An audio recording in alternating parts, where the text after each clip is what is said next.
बच्चे की फर्स्ट 5 जो ईयर्स होते हैं वो स्पीच एंड लैंग्वेज के लिहाज से बहुत ज़रूरी होते हैं। बच्चा बोलता है, सुन के बोलना सीखता है, और जब वो 5 साल की उम्र गुजर जाती है तो वो किसी भी किस्म की ट्रीटमेंट से उसको कोई फ़ायदा नहीं होता। मज़ीद ऐसी इंफॉर्मेटिव वीडियोज़ के लिए आप मरहम के चैनल को सब्सक्राइब करें और बेल आइकन को प्रेस करें।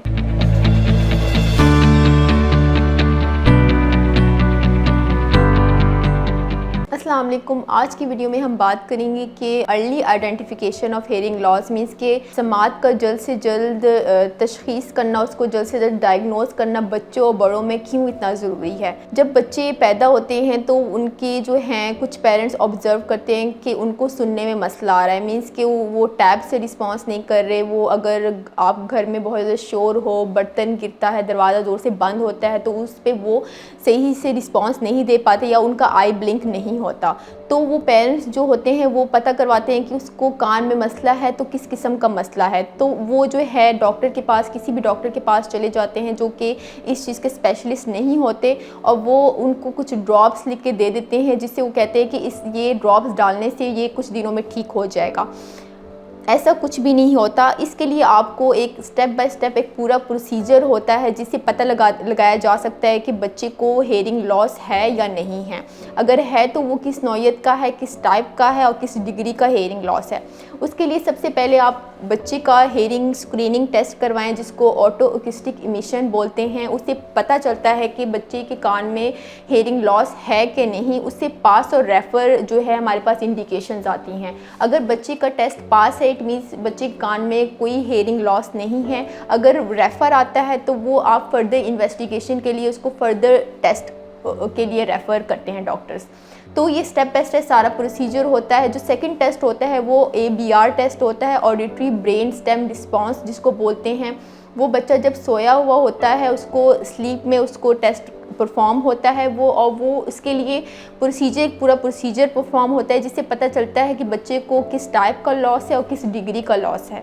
ये जो टेस्ट हैं ये 2 साल के 3 साल के बच्चों में होता है, या कुछ मंथ्स के जो 3 to 4 मंथ्स के बच्चे होते हैं इनमें ये टेस्ट परफॉर्म होता है। तो ये जो टेस्ट हैं ये अर्ली आइडेंटिफिकेशन ऑफ लॉस, जिसे आपको पता लगता है कि जल्द से जल्द पता लगवाना कि हेयरिंग लॉस कौन सा है बच्चे को। इसके साथ साथ उसकी ट्रीटमेंट भी स्टार्ट हो जाती है, क्योंकि जब बच्चे की एज 5 साल से गुजर जाती है और जब पेरेंट्स को पता चलता है कि इसको हेयरिंग लॉस है तो उसमें ट्रीटमेंट का फ़ायदा नहीं होता, क्योंकि बच्चे की फर्स्ट 5 जो ईयर्स होते हैं वो स्पीच एंड लैंग्वेज के लिहाज से बहुत ज़रूरी होते हैं। बच्चा बोलता है, सुन के बोलना सीखता है, और जब वो 5 साल की उम्र गुजर जाती है तो वो किसी भी किस्म की ट्रीटमेंट से उसको कोई फ़ायदा नहीं होता। अगर बच्चे की बचपन में ही हेयरिंग लॉस का पता लगवाया जाए इसी टेस्ट के थ्रू जो मैंने आपको बताए थे, उसके बाद उसकी ट्रीटमेंट होती है। अगर कान के पर्दे में मसला होता है, टिम्पैनोमेट्री टेस्ट से जब पता चलता है कि कान के पर्दे में मसला है तो वो मेडिकेशन से या सर्जरी के थ्रू उसको रिजॉल्व कर सकते हैं। लेकिन जब इनर ईयर में मसला होता है, हेयर सेल्स डैमेज होते हैं, कॉकलिया डैमेज होता है, तो उसके लिए आले समात लगाना बहुत ज़रूरी होता है। बच्चे की स्टार्टिंग एज में जब बच्चे 3 साल के 2 साल के होते हैं या 3 to 4 मंथ्स के बच्चे होते हैं, उसमें जब बच्चे को हेयरिंग एड लगा दिया जाए तो वो बच्चा आवाज़ को सुन के उसको पिक करके बोलना सीखता है। उसके साथ साथ हेयरिंग एड्स के अलावा कोक्लियर इम्प्लांट सर्जरी होती है जो कि बच्चों में हम रेफ़र करते हैं कि जब हेयरिंग एड्स अगर पेरेंट्स नहीं लगाते तो उसके लिए कोक्लियर इम्प्लांट सर्जरी भी होती है। लेकिन कुछ पेरेंट्स ऐसे होते हैं कि वो इस सर्जरी को अफोर्ड नहीं कर पाते, क्योंकि ये जो कोक्लियर इम्प्लांट सर्जरी है बहुत एक्सपेंसिव सर्जरी है। उसके लिए पेरेंट्स लाखों रुपया ख़र्च नहीं करते, तो कम से कम वो अपने बच्चों को सुपर पावर हेयरिंग एड्स लाजमी लगवाएं ताकि बच्चा जो एम्पलीफिकेशन जो साउंड्स होती हैं उसको सुन के पिक करके बोलना सीख जाए। तो उसके अलावा जो है ये hearing ads and cochlear implant ये दोनों चीज़ें बहुत ज़रूरी होती हैं जिन बच्चों में हेयरिंग लॉस डिटेक्ट हो जाता है।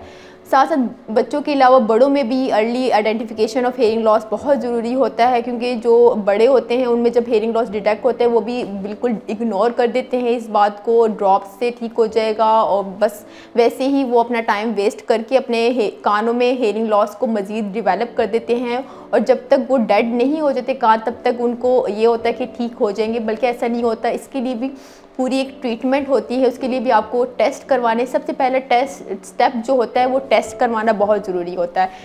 टेस्ट के बाद जो है वो ट्रीटमेंट होती है। तो ये कुछ स्टेप्स हैं, ये सारी जो प्रोसीजर होता है स्टेप बाय स्टेप होता है, और इसके लिए आपको जो है अपने कान अपने महफूज कर सकते हैं, अपने बच्चों का फ्यूचर भी आप ये जो ट्रीटमेंट है इससे अपने बच्चों का फ्यूचर भी महफूज कर सकते हैं। बच्चा बोलना और टाइम पे बोलना और सुनना स्टार्ट कर देता है। I am doctor बिनिश Khan and I am consultant audiologist. अगर मज़ीद आपको क्वेश्चंस हैं तो आप कमेंट सेक्शन में मुझसे पूछ सकते हैं, या आप मरहम के थ्रू ऑनलाइन मुझसे अपॉइंटमेंट बुक करवा सकते हैं और मेरे क्लिनिक पे फ़िज़िकल अपॉइंटमेंट बुक करवा सकते हैं। Thank you.